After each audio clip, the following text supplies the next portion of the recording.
কারোর জন্য বিজেপির দরজা খোলা হচ্ছে না, দরজা খুললে কর্মীরাও মেনে নেবে না। দিলীপ ঘোষ কি বললেন দেখুন। কেউ যদি বিজেপিকে টিএমসিকে জয়েন করায় তার বিরুদ্ধে পার্টি ব্যবস্থা নিচ্ছে। কাউকে জয়েন করানো হয়নি এখনো পর্যন্ত। আর যারা যোগাযোগে রেখেছে বা অনৈতিক কাজ করেছে 250 জনকে পার্টি শোকজ করেছে, তার মধ্যে 30 জনকে সাসপেন্ড করে দিয়েছে পার্টি। এই জন্য এখনও কারো জন্য দরজা খোলা হয়নি, যেটা বলা হয়েছিল ওটাই আছে। আর এটা পার্টির কর্মীরাও মানবে না, কারণ তারা যাদের বিরুদ্ধে লড়াই করেছে, যাদের জন্য বাড়িঘর গেছে, শহীদ হয়েছে 250 জন, সহজে তাদের আমরা মেনে নেবো। আমার পাশের বাড়ি থাকে কোনো টিএমসির লোক, তার সঙ্গে কথা বলবো না? এই ধরনের রাজনীতি তো আমি কমসে কম করি না। টিএমসির এই এমএলএ এমপিদের সঙ্গে বেশিরভাগের সঙ্গে আমার সম্পর্ক আছে এখনও, কিন্তু কাউকে আমি ডাকিনি বিজেপিতে এসো। তারা তাদের পার্টি করছে। এখন সর্বভারতীয় পার্টি আমাদের, তারা যদি কোনো ডিসিশন নেয় সেটা আমরা মানবো, কিন্তু তারাও এখানকার পরিস্থিতি জানেন।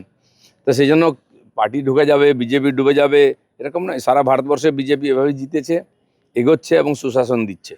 আজ অত্যন্ত গুরুত্বপূর্ণ দিন। আজকে নজর থাকবে আমাদের রাজধানীর দিকে, কারণ আর কিছুক্ষণের মধ্যে সকাল 9:30 নাগাদ লোক কল্যাণ মার্গ অর্থাৎ প্রধানমন্ত্রীর বাসভবনে এনসিপিআই সাংসদরা তারা বৈঠক করতে চলেছেন। আজকে ব্রেকফাস্ট মিট হতে চলেছে। কথা বলবো, বিজেন্দ্র সিংহ রয়েছেন আমাদের সঙ্গে টেলিফোন লাইনে। বিজেন্দ্র, এনসিপিআই এর মোট 20 জন সাংসদ আমরা জানি, সেই 20 জনই কি আজকের বৈঠকে অংশ নেবেন? কখন থেকে বৈঠক শুরু হবে, মূলত কি নিয়ে আলোচনা, আর কারা থাকছেন?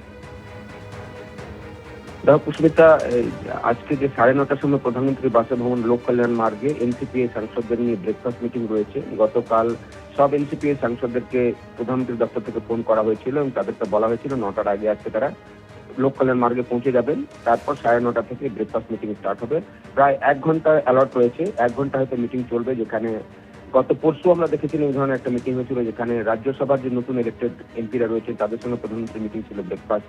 সেখানে প্রধানমন্ত্রী দিশা নির্দেশ দিয়েছিলেন সরকার কি চিন্তা ভাবনা করছে, পার্লামেন্টে তাদের কিভাবে বিহেভিয়ার থাকা উচিত, ওয়েলে যেন না যান, কমিটিগুলোতে কিভাবে বক্তব্য রাখবেন, কিভাবে সরকারের যদি কোনো ত্রুটি থাকে সেটা সরকারকে ধরিয়ে দেবেন। এই কথাগুলো প্রধানমন্ত্রী গত পরশু বলেছিলেন যখন রাজ্যসভার সাংসদদের সঙ্গে তার ব্রেকফাস্ট মিটিং হয়েছিল। আজকে যখন এনসিপি এর এমপিরা যাচ্ছেন, সেখানে শিবসেনারও এমপিরাও থাকবেন এবং সেখানে প্রধানমন্ত্রী মূলত এই বার্তাগুলো দেবেন কিভাবে সংসদে কাজ করা উচিত, নতুন বিল কি সরকার এখন পরিকল্পনা করছে আনার জন্য।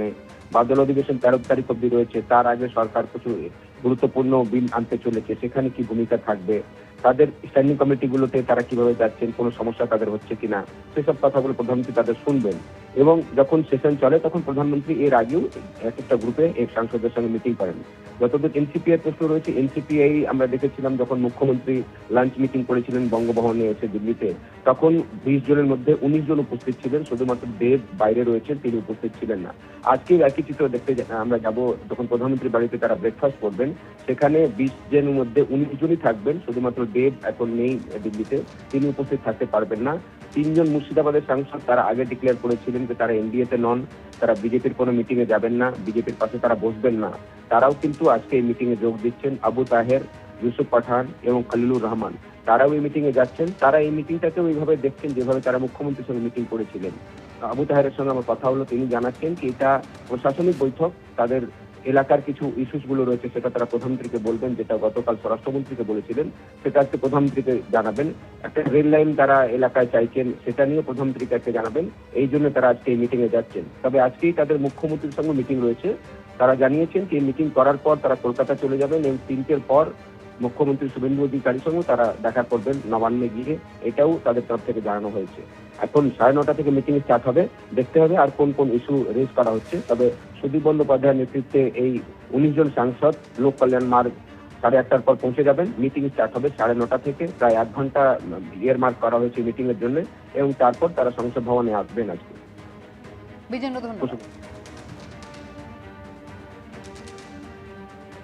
প্রধানমন্ত্রীর সঙ্গে আজ এই ব্রেকফাস্ট বৈঠক নিয়ে শতাব্দী রায় কি বলেছেন দেখুন।